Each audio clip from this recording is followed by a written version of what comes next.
The twin suns of New Terra hung low over the agricultural dome when Emma Reeves decided to chase the butterfly.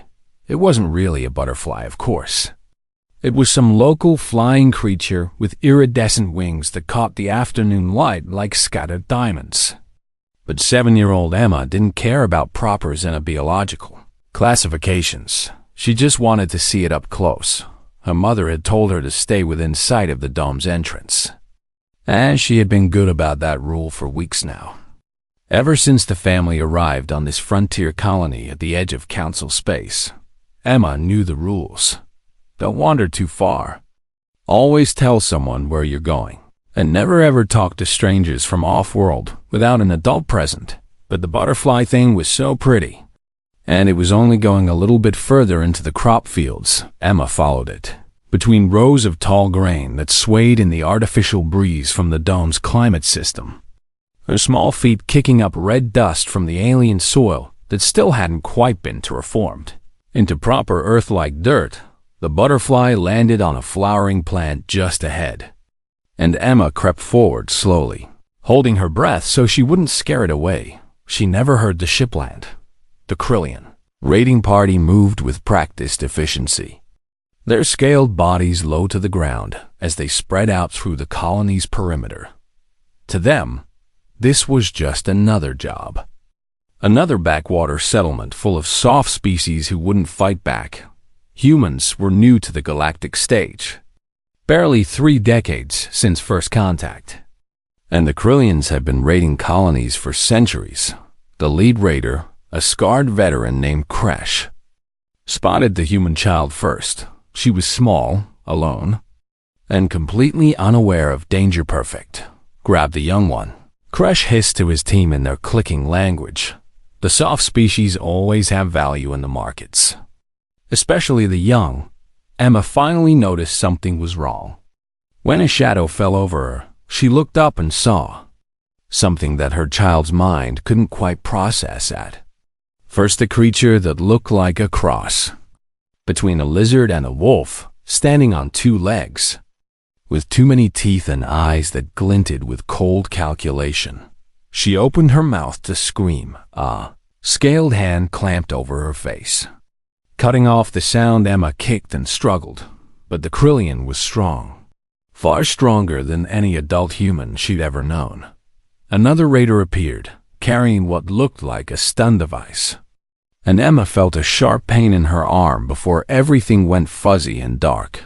The last thing she saw before unconsciousness took her was the butterfly, still sitting on the flower, its wings catching the light. By the time Colony Administrator Chen reached the agricultural dome, the raiders were already gone. They'd taken Emma medical supplies and several containers of rare minerals. The whole operation had lasted less than 10 minutes. Chun's hands shook as he activated the emergency beacon, sending a distress signal that would reach the nearest human authorities in about 6 hours. He then sent another signal to the Galactic Council's peacekeeping force, which was supposed to protect settlements in this region. The Council's response came back within an hour. Cold and bureaucratic. Your incident report has been logged under case number 47 Alpha Tango 932. Peacekeeper vessel will be dispatched to investigate, according to standard protocols. Estimated arrival time 6 to 8 standard weeks. Please maintain all evidence and await further instructions. Chun stared at the message in disbelief. 6 to 8 weeks? He immediately composed an emergency message to Marcus Reeves, Emma's father, who was currently aboard the UHF Relentless, a destroyer on patrol 3 systems away. The message was simple and devastating. They took Emma. Krillian raiders. Council won't help in time.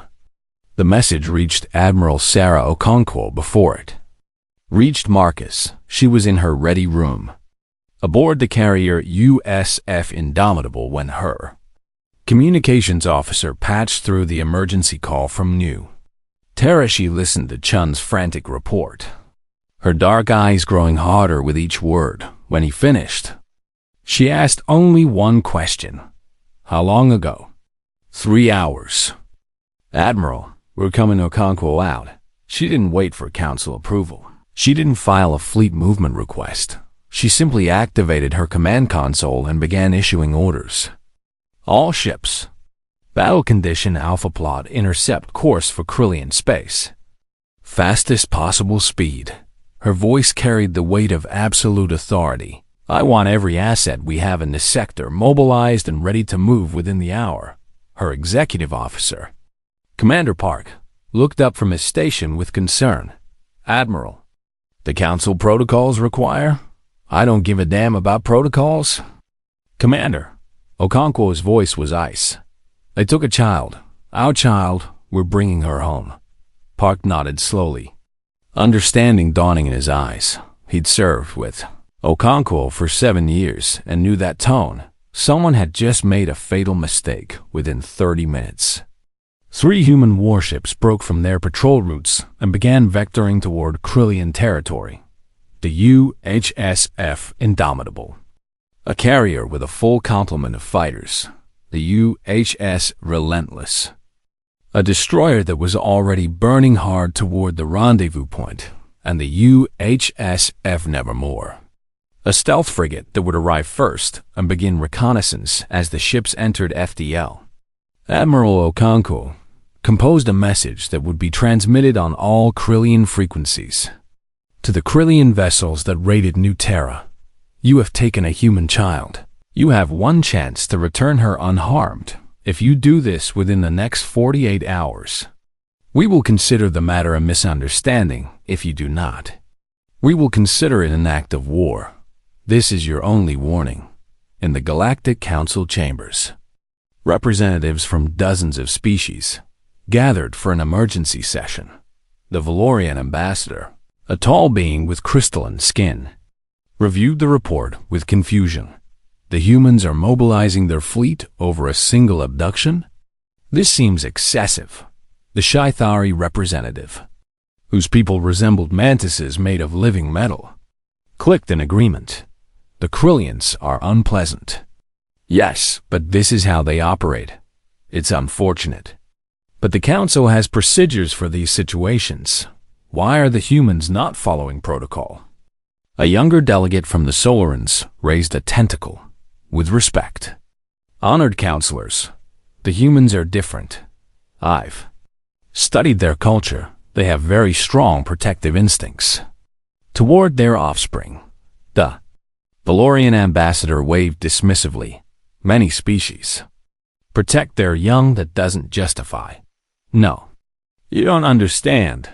Basolaron's tentacle quivered with emphasis. Humans don't just protect their young. How do I explain this? There's a creature on their home world called a honey badger. It's small, seemingly weak, but it will fight animals 20 times its size if threatened. It simply doesn't care about odds or danger. Humans are like that with their children. Nonsense, the Shithari scoffed. They're a young species. Barely Tier 3 technological development. They'll realize they can't challenge established powers and the chambers. Alert system chimed. A council monitor showed 3 human warships dropping out of FTL at the edge of Krillian territory. The chamber fell silent. The Solaran delegate's voice was quiet. I tried to warn you, the honey badger is awake. Emma woke up in darkness. Her head hurt and her mouth tasted like metal. She tried to move and discovered that her hands were bound with some kind of flexible cord that tightened. When she pulled against it, fear flooded through her, cold and sharp. And she wanted to cry, but forced herself to stay quiet. Her mother's voice echoed in her memory. If you're ever in danger, Emma, stay calm and pay attention. Your brain is your best weapon. Emma's eyes adjusted slowly to the dim light. She was in some kind of cargo hold, lying on a hard metal floor that vibrated with engine noise around her. Other shapes huddled in the darkness, other prisoners. She realized, you're awake, young one. The voice came from nearby. Soft and careful, Emma turned her head and saw an old alien. One of the Valorians from the pictures her teacher had shown in xenobiology class. His crystalline skin caught what little light there was, making him look like he was made of cloudy glass. Where am I? Emma's voice came out smaller than she wanted. Aboard a Krillian raiding ship. The Valorian's face was sad. They took you from your colony, yes? They raid many worlds, these Krillians. They will sell us at their markets. Sell us? Emma felt her stomach twist. I'm afraid so. Child, I'm sorry. The Valorian shifted, trying to make himself more comfortable, despite the restraints. My name is Scholar Telvin. I was taken from a research station 2 weeks ago. Before Emma could respond, heavy footsteps approached. The cargo hold's door slid open with a harsh metallic sound, and 2 Krillian guards entered. The lead guard, Kresh, looked over the prisoners with cold satisfaction. His eyes stopped on Emma. Ah. The human youngling is awake. His voice was a hissing growl. You should feel honored. Little soft-skin, you'll fetch a good price at market. Humans are rare in the slave trade. Exotic. Emma glared at him with all the defiance a 7-year-old could muster. My dad's going to come for me. Kresh laughed, a sound like rocks grinding together. Your father? Child, we've raided dozens of human settlements. They never come. They cry and beg and file complaints with the council, but they never act. Your species is too soft, too civilized. You don't know my dad. Emma's voice was stronger now. I know all I need to know. Kresh turned to leave. Your people are weak. When the door closed again, Scholar Telvin spoke quietly. You should not anger them. Young Emma, the Krillians have no mercy. But Emma wasn't really listening. She was thinking about her father, remembering the stories he'd told her about his time in the military before she was born, about how humans had fought something called brush wars on colony. Worlds about how humans didn't give up when things got hard.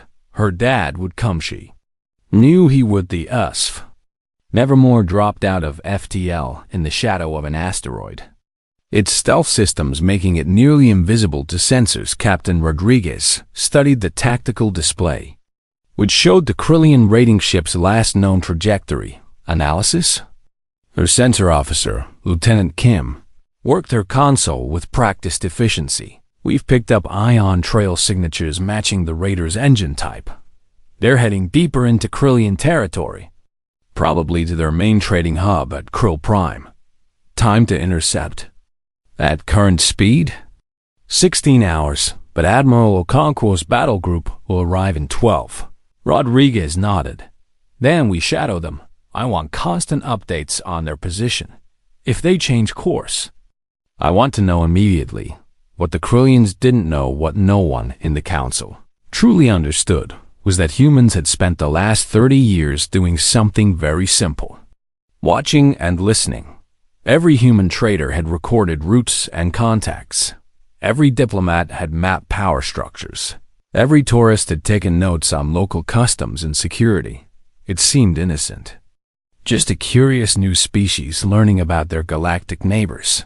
But all that information had been compiled, analyzed, and filed away in human intelligence databases now. For the first time, the galaxy was seeing what happened when you threatened something humans cared about aboard the UHSF Relentless. Captain Marcus Reeves stood on the bridge with his hands clenched behind his back, watching the tactical display like it might reveal his daughter's location through sheer force of will. Admiral Okonkwo's voice came through on a private channel. Marcus, I need you focused. I am focused. Admiral, his voice was steel. I know she's your daughter. That's why I'm giving you the choice. Stay on the Relentless, or I can have you transferred to a support ship. Marcus was quiet for a long moment. With respect, Admiral, I'm exactly where I need to be. Okonkwo's tone softened slightly. Then remember your training. We're bringing her home. But we're doing it smart. The Krillians don't know what they've started, and we're going to keep it that way until we have Emma secure. Understood? Good. because when we do get her back. Okonkwo's voice turned cold again. Then we teach them the lesson. In the Krillian stronghold on Krill Prime. Warlord Zexter received the first reports with amusement. 3 human ships? He laughed from his throne. Only 3? I have a fleet of 40 vessels in this system alone. His second in command. A veteran raider named Scarth was less confident. My lord, the humans have never mobilized like this before. Perhaps we should. Should what? Cower because the prey species is showing teeth? Zexter waved dismissively. I've been raiding for 3 decades. Scarth, I know when a species is dangerous and when they're just making noise. The humans are making noise. Then you wish to keep the human child? Of course, to bring a premium price once the fuss dies down. Zexter pulled up market data on his console. Human younglings are rare. I could get 50,000 credits at minimum. What Warlord Zexter didn't know was that, at that very moment, every single human in Krillian space was receiving coded messages. Traders, diplomats, tourists, even the handful of human students at Krillian universities. The message was simple. Gather all information, report every asset. Every guard position, every weakness. Operation Honey Badger is active within hours. Human intelligence officers knew the layout of every major Krillian facility. They knew patrol schedules, defense capabilities, economic weak points. They knew which Krillian officials could be bribed, which could be threatened, and which would simply fold under pressure on the UHF Indomitable. Admiral Okonkwo reviewed the incoming data with grim satisfaction. Commander Park, I want strike teams ready to deploy to these locations. She highlighted 12 different sites on the tactical map. The moment we locate Emma, we hit all of them simultaneously. Admiral, that's going to cripple their entire operation in this sector. That's the idea. Commander, Okonkwo's eyes were hard. They took one of ours. We're going to make sure they never forget what that costs. A Krillian patrol vessel intercepted a human scout ship at the edge of their territory. Commander Vresh watched with satisfaction as his crew disabled the small craft. With an ion pulse, too easy, prepare a boarding. Party will take whatever supplies they have and send them. Limping home with a message about respecting Krillian space, the boarding party moved through the airlock, expecting to find frightened humans ready to surrender instead. They found the ship's eye. I had already locked down every system and transmitted the patrol vessels' exact location to the human fleet, and they found 4 humans in black combat armor waiting for them. The firefight lasted less than 30 seconds. When it was over, only 1 Krillian survived, badly wounded, staring in shock at the bodies of his squad. The lead human marine, her voice filtered through her helmet, crouched beside him. You're going to deliver a message for us. Tell your warlord that we're coming. Tell him that every hour he keeps that child, we'll take something from him. Tell him that we don't negotiate. We don't surrender, and we don't forget. Can you remember all that? The Krillian nodded frantically. Good. The marine stood. Now get off our ship. The wounded Krillian stumbled back to his vessel, his mind reeling. These weren't the soft, civilized humans he'd been told about. These were something else, something dangerous. As the patrol vessel limped away, the Krillians sent a priority message to Warlord Zexter. The humans, they're not prey, they're hunters. But Zexter dismissed the warning. After all, what could 3 ships do against his entire empire? He was about to find out. The emergency session of the Galactic Council had been going for 3 hours when Ambassador Liu finally took the floor. She was small by galactic standards, a middle-aged woman with gray-streaked hair and eyes that had seen too much. She walked to the central podium with measured steps, her hands clasped in front of her. Honored counselors, I come before you not to ask for help, but to give you a warning. The Valorian ambassador bristled. A warning? Ambassador Liu, your fleet is operating in violation of 12 different council protocols. You should be here apologizing. Not apologizing? Liu's voice cut through the chamber like a blade. For what? For responding when one of our children was abducted? For doing what you failed to do for decades? The Sci-Fi representative clicked angrily. We have procedures for dealing with piracy, and your procedures take 6 to 8 weeks. Liu's voice was cold. Our children don't have that kind of time. The Krillians have been raiding settlements across council space for years, taking people, selling them like cargo. And what has the council done? Filed reports, held meetings, expressed concern. We operate within the framework of galactic law. The Valorian insisted. Your framework allows slavery to exist. Liu pulled up a holo display showing names. Faces, numbers. These are the beings. Currently held by Krillian slavers, 17,000 individuals from 43 different species. Some have been in captivity for years. Where? Was your framework for them?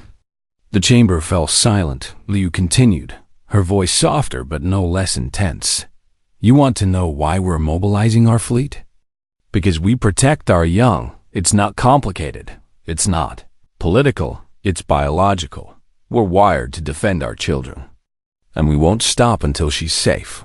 But this display of force, the Sci-Fi began. This isn't force yet.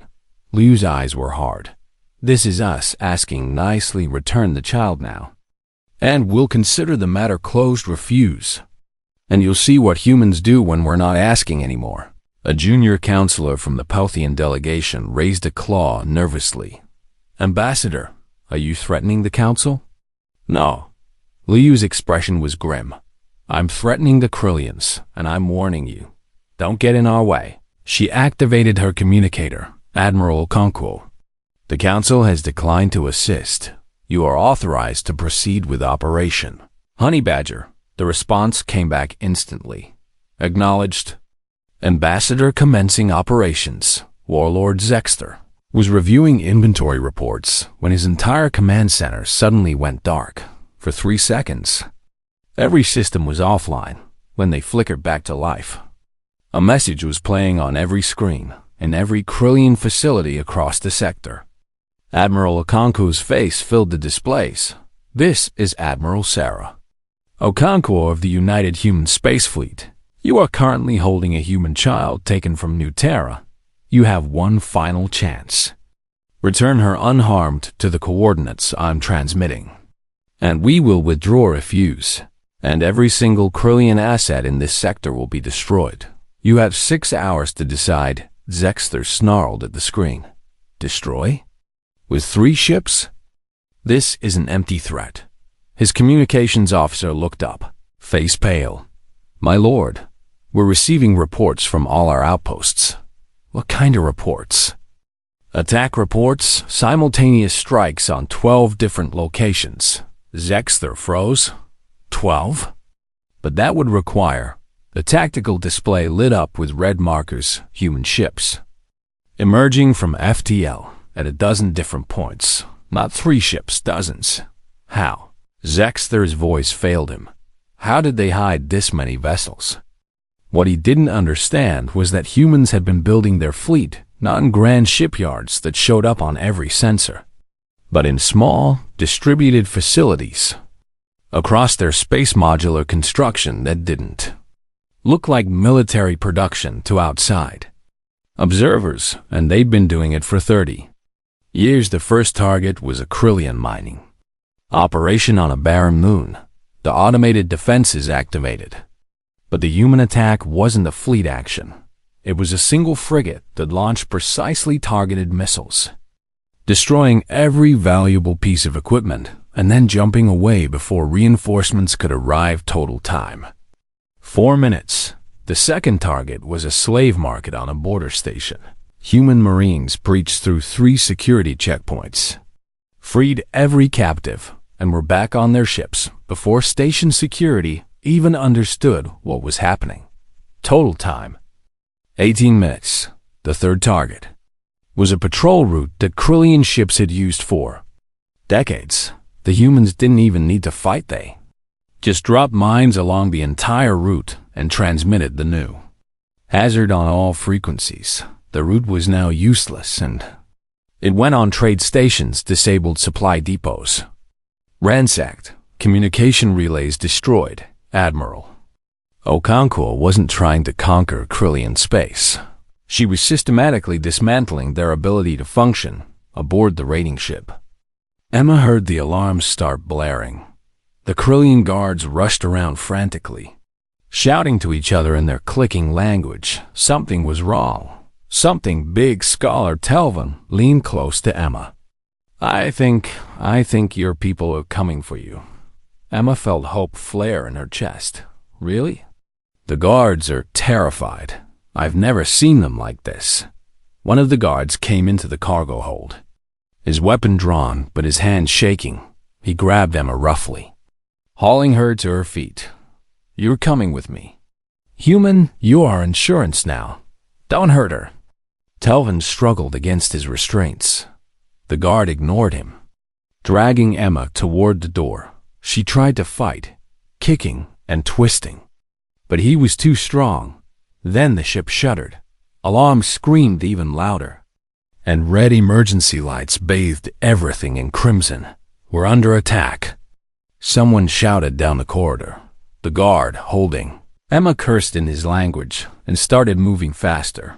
Emma caught glimpses through doorways as they passed Krillian crew members running, some suiting up in combat armor, others just trying to reach escape pods. They reached what looked like a command center. Kresh was there, barking orders at his crew. When he saw Emma, his expression changed from angry to calculating. Bring her here. He grabbed a communicator. Human vessels. This is the raiding ship Bloodclaw. We have your younglings. Cease your attack or we will. The response cut him off.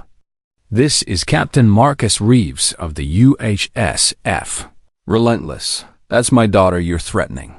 Emma's heart leaped. Dad! Kresh clamped a hand over her mouth. Captain Reeves, I will kill her if you... No. You won't. Marcus's voice was ice. Because if you do, there won't be a corner of this galaxy where you can hide. I'll burn every world you've ever touched. I'll hunt down every member of your crew. I'll make sure your name becomes a curse that other species use to frighten their children. Kresh's hand tightened on Emma, his mind racing. This wasn't how prey species behaved. But here's the thing.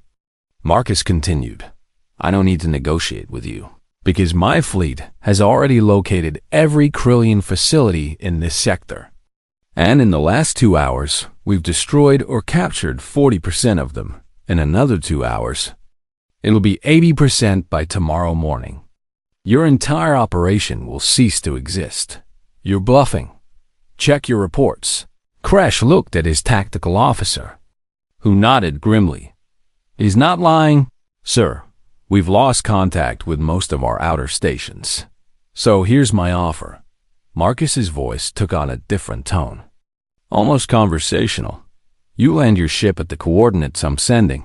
You hand over my daughter, unharmed. You walk away with your lives. It's a better deal than you deserve. And if I refuse, then I stop being nice. Kresh looked around his command center, his scared crew at the damage reports flooding in at the human child in his grip, who was looking at him with defiance instead of fear. He'd made many mistakes in his long career as a raider, but he'd never made a fatal one until now. In the council chambers, the various ambassadors watched the tactical feeds in stunned silence. The Valorian ambassador's crystalline face showed something that might have been shock. How long have they been planning this? The Soaran delegate who tried to warn them earlier spoke quietly. I don't think they planned this specifically. I think they've been ready for something like this since they joined Council Space. Ready for what? For the moment when someone threatened something they cared about. The Soaran's tentacles moved in what might have been a shrug. You have to understand, Humans don't have natural armor, claws, or venom. What they have is the ability to prepare, to plan, to wait, and the absolute conviction that some things are worth any cost. The Sci-Fi representative was calculating rapidly. If they can do this to the Krillians, a species that's been operating for centuries, what could they do to us? The Solaran finished. I suggest we never find out. Ambassador Liu stood in the observation gallery. Watching the tactical displays, her assistant approached quietly. Ambassador, the Council is asking if you'll negotiate a ceasefire. Tell them to ask the Krillians. Liu's voice was tired. We're just getting started. The breaking point came at hour 73.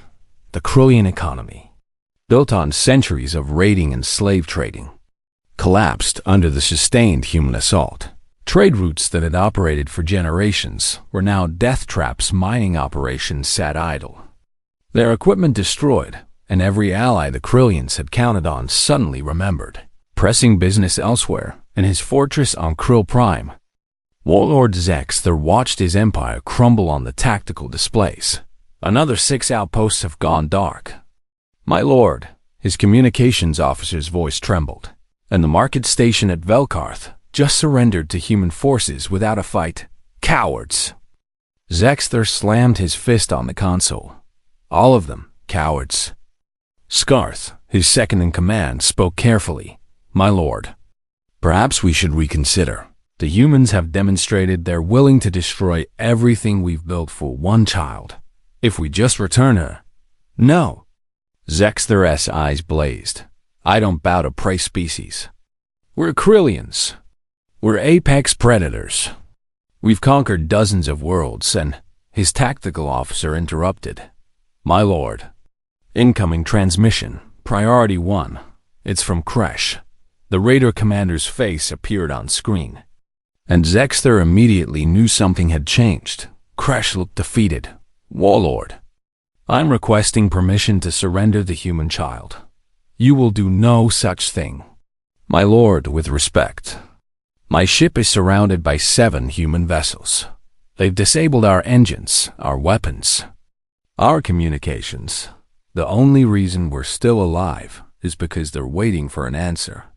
Kresh took a breath. I've been raiding for 20 years. I know when I'm beaten. Then die like a warrior. Zexther snarled. I'd rather live like a smart one. Kresh cut the transmission. Zexther stared at the blank screen, rage and fear warring in his chest. If Kresh gave up the child, the whole galaxy would see it as weakness. But if he didn't, his console chimed with an incoming message. Admiral Okonku's face appeared. Warlord Zexther, I see you received my demonstration. Now let me be clear. I know exactly where you're keeping Emma Reeves. She's in your central detention facility on Krill Prime. Cell Block 7, Level 3. Zexther felt ice in his veins. How did she know that? I'm giving you one more chance because, despite what you might think, I don't enjoy destruction. Okonko's expression was carved from stone. Release Emma and every other captive in your facilities. Do it in the next hour, or I will come take them myself. You can't attack Krill Prime. Zexther found his voice. This world has orbital defense platforms, atmospheric shields, ground-based artillery. You'd need an entire fleet to check your sensors. Warlord, Zexther's tactical officer gasped. The display lit up with contact markers.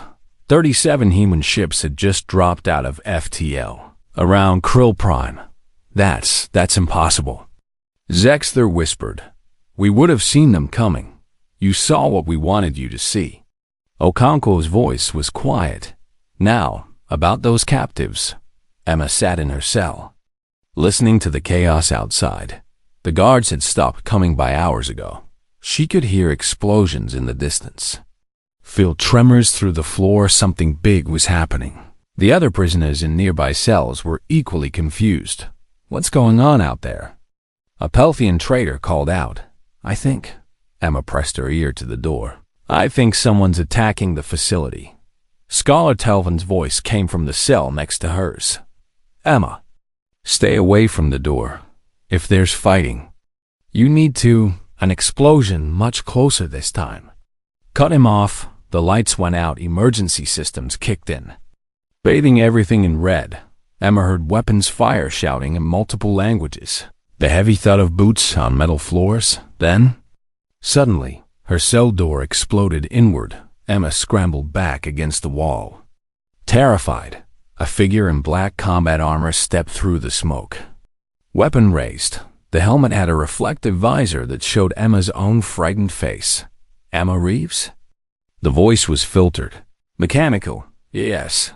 The figure lowered the weapon and reached up to remove the helmet. The face underneath was scarred, weathered with eyes that had seen too much war. But those eyes filled with tears when they saw Emma. Hi, sweetheart. Captain Marcus Reeves knelt down to his daughter's level. Sorry, I'm late. Dad.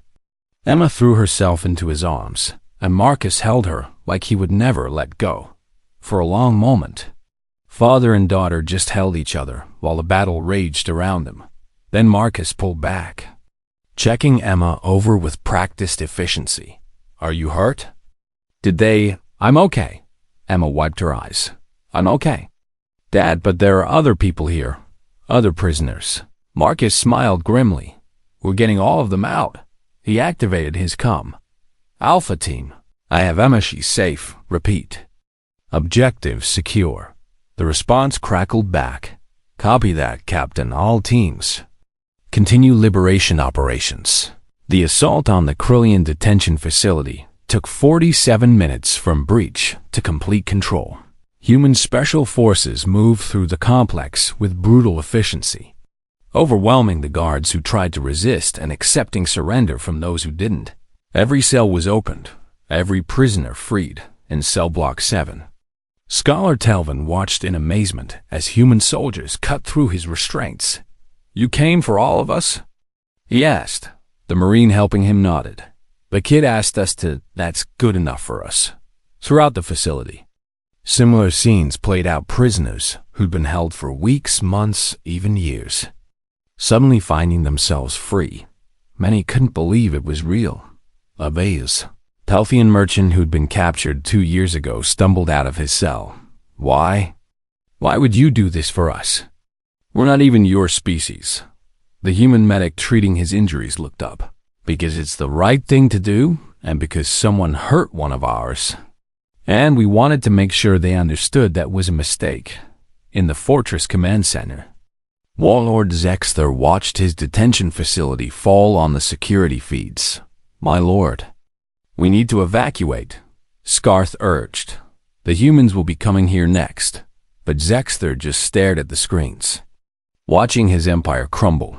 Watching his certainty about how the galaxy worked shatter. He'd spent decades believing that strength was about weapons, ships, territory, that the species with the sharpest claws won. He'd never considered that sometimes the most dangerous species was the one that simply refused to stop. Emma stood on the landing pad as freed prisoners were loaded onto human transport ships. Her father stayed close, one hand always touching her shoulder, as if reassuring himself she was really there. Admiral Okonkwo approached, her face softening when she saw Emma. You're a tough kid. Your dad's very proud of you. Thank you for coming to get me. Emma said quietly. Thank you for staying strong until we could. Okonkwo knelt down. Emma, what happened here today is going to change things. A lot of people are going to want to talk to you about it, but I need you to know something. You didn't do anything wrong. You're not responsible for any of this. The people who took you? They made a choice. They chose wrong, and now they're paying the price. Emma nodded. Will you get the others too?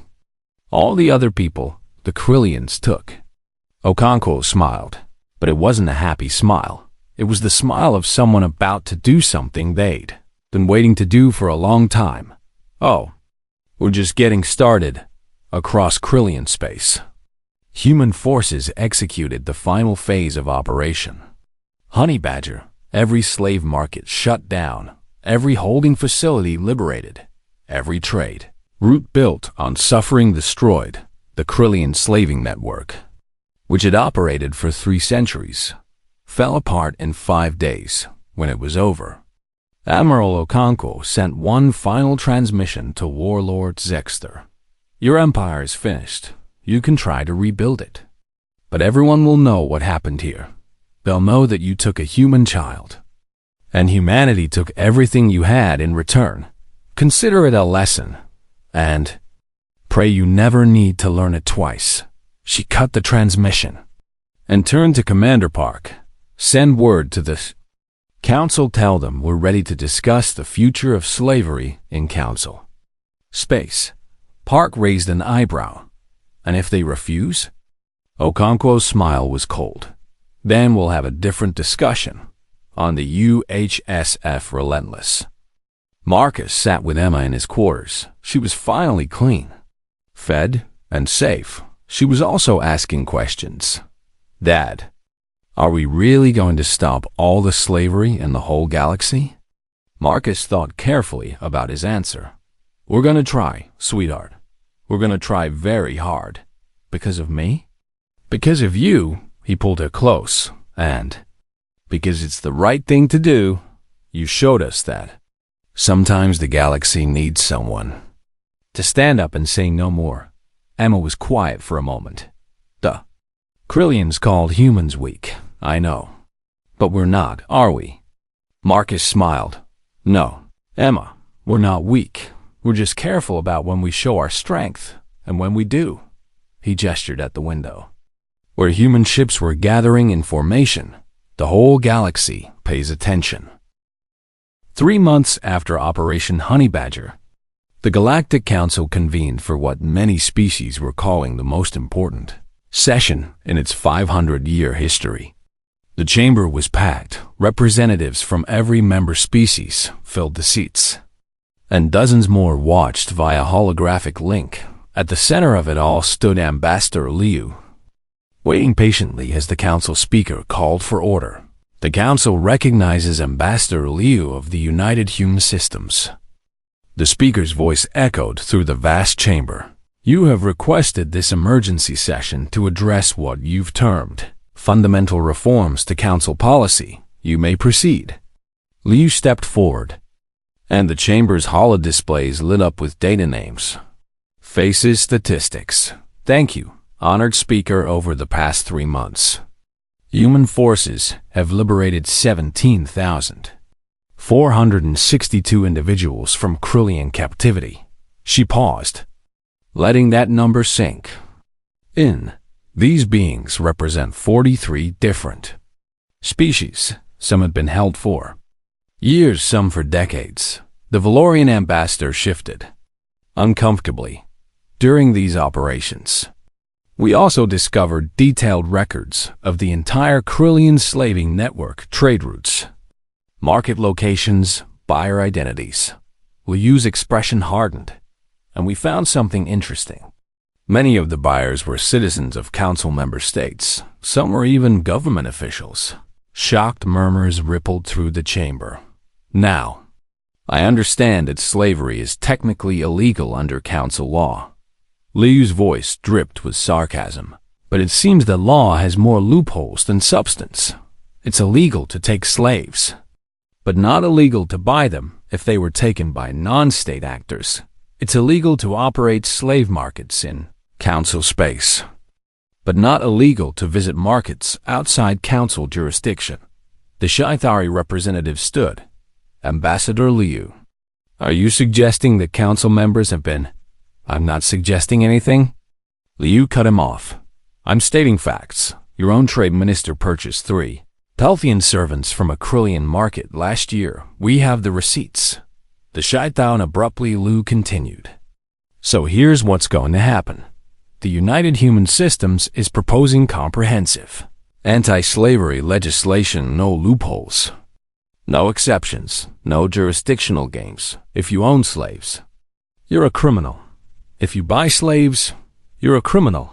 If you facilitate slavery in any way, you're a criminal. And if we refuse to pass this legislation, the Valorian ambassador asked quietly, then we'll pass it ourselves.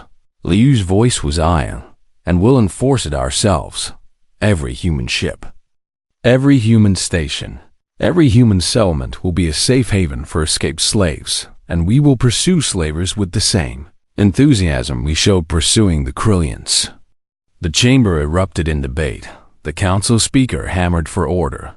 Ambassador Liu, you're asking us to completely restructure centuries of legal precedent. I'm asking you to do the right thing. Liu shot back, something you should have done centuries ago, but the economic impact will be significant. Yes, Liu nodded. Some species will need to completely restructure their labor systems. Some businesses will fail. Some fortunes will be lost. Good. Those fortunes were built on suffering. And they deserve to fall. A junior delegate from the Solarans raised a tentacle. Ambassador, what makes you think you can enforce this across the entire galaxy? You're one species among hundreds, Liu smiled. But there was no warmth in it.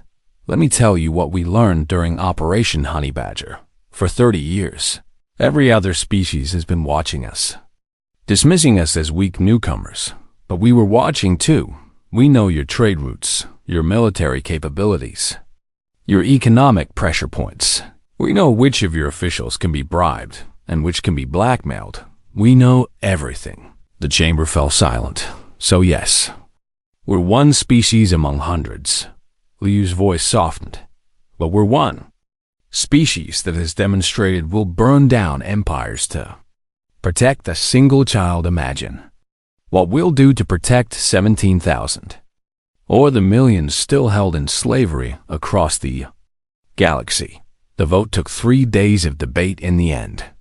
The anti-slavery legislation passed with 73% support, not because every council member believed in it, but because they were afraid of what would happen if they voted against it. Emma Reeves stood in front of the press gathered at New Terra's landing pad. She was 8 years old now, a bit taller, a bit more serious. The experience had changed her in ways that would take years to fully understand. A reporter from the Galactic News Network asked the question everyone wanted answered. Emma, how do you feel knowing that your rescue led to all this change? Emma thought carefully before answering. Her mother had taught her to think before speaking, especially to reporters. I feel like I was lucky, she said quietly. My dad came for me, but there were people in those cells who had been waiting for someone to come for years and nobody did, so I'm glad that's changing. I'm glad that people won't have to wait anymore. Do you think the Krillians will try to rebuild their slaving operations? I don't think so. Emma's expression was remarkably adult for someone so young. I think they learned their lesson. And what lesson was that? Emma smiled slightly. Don't mess with humans. The reporters laughed. But there was an edge to it, because everyone knew she wasn't joking. 20 years later, Ambassador Emma Reeves, now a woman of 27, with her father's steady eyes and her mother's diplomatic skill, stood before the Galactic Council for her first major address. She'd spent the last 2 decades studying, training, preparing for this moment. She held degrees in xenobiology, interspecies law, and conflict resolution. She'd served in the diplomatic corps, the space fleet, and the newly created Office of Child Protection. And now she was here to present what would become known as the Reeves Protocols. Honored counselors, 20 years ago, I was abducted from my home. Her voice was steady, professional. That event led to Operation Honey Badger, which led to the anti-slavery legislation that has fundamentally changed our galaxy. But there's more work to do. She activated a holo display showing statistics. Since the anti-slavery laws passed, incidents of child abduction have decreased by 92% across council space, but 8% is still too high. Every single child deserves protection. The Reeves Protocols were comprehensive. Standardized safety measures for all settlements, mandatory reporting of suspected abductions, coordinated response teams, and most controversially, the right of human forces to intervene anywhere a child was in danger. Regardless of jurisdiction, the debate was fierce, but in the end, the protocols passed because everyone remembered what happened the last time someone took a human child. In a small trading post on the edge of council space, a newly contacted species called the Dravix were learning about the galaxy. Their ambassador, a young Dravix named Krell, sat in a bar with an old Krillian merchant. The Krillian's scales were scarred and faded, his eyes tired. "So tell me about these humans," Krell asked. Everyone seems nervous around them. The Krillian took a long drink before answering. "Let me tell you a story 20 years ago. My species made a mistake. We thought humans were weak because they didn't have claws or natural armor. We thought they were prey. But they're not? No." The Krillian's voice was heavy with old fear. "They're predators, the worst kind. They don't hunt for food or territory. They hunt for principle." "I don't understand. Look." The Krillian leaned forward. "Every species in this galaxy has things they'll fight for: territory, resources, honor. But they'll also calculate costs. They'll ask themselves, is this worth the price? Humans don't ask that question, not when it comes to their young." Krell watched a human family walk past the bar's window. The parents were smiling, playing with their small children, looking peaceful and harmless. "Those beings?" The Krillian pointed. "They look soft, gentle, civilized, and they are. Right up until you threaten something they care about. Then they become something else." "What do they become?" The Krillian's voice dropped to almost a whisper. "Unstoppable." He finished his drink. 20 years ago, my people took one of their children, just one. We'd taken thousands of other beings over the years. And nobody did anything about it but the humans? They mobilized their entire fleet. They destroyed our economy. They liberated every single person we'd ever taken. They did in 5 days what the council couldn't do in 5 centuries. Because of one child? Because of one child. The Krillian nodded. That's what you need to understand about humans. They're not the strongest species. They're not the fastest or the smartest. But they're the most stubborn. They simply will not stop. They will burn down the galaxy before they abandon their own. Krell looked at the human family again, seeing them in a new light. "So your advice is, don't make them angry." The Krillian stood to leave. "And for the love of all that's holy, don't touch their children on Earth." In a small museum dedicated to the events of Operation Honey Badger, there was a single exhibit that everyone stopped to see. It was a simple display: Emma's childhood, drawing from before her abduction, showing her family smiling under 2 suns. Next to it was a piece of hull plating from the Krillian raiding ship that took her, and beneath both was a plaque with a simple message: they took one child. We took everything. Remember New Terra? Visitors from hundreds of species came to see it. Some came to understand, some came to remember, but mostly, they came to learn the lesson that the Krillians had learned the hard way.